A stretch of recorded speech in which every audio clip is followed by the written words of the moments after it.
एवं पुराने गाने सुनने के लिए हमारे YouTube चैनल एक सिंह मरकाम जी को सब्सक्राइब करें।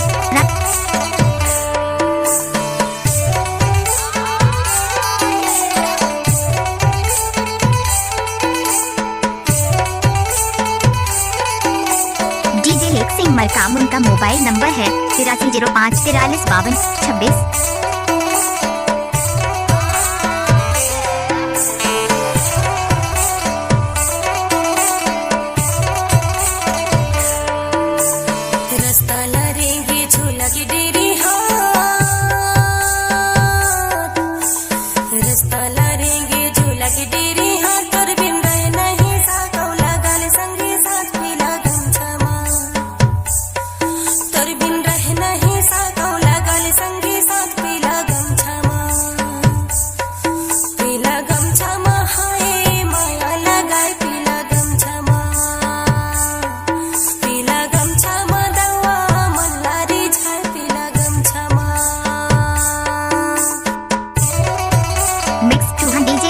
मरकाम ग्राम सुखलौडी बड़े टोला वाले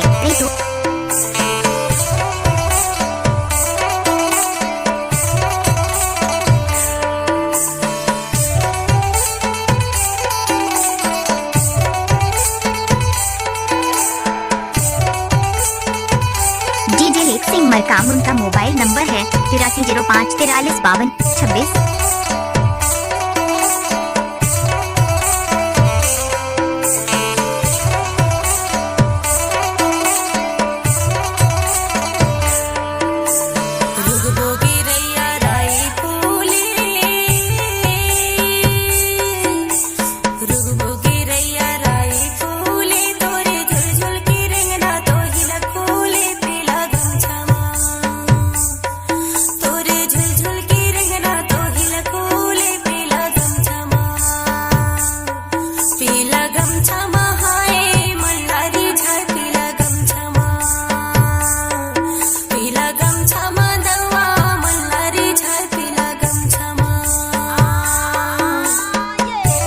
नाम तो सुना ही होगा एक सिंह मरकाम ग्राम सुखलौडी बड़े टोला वाले।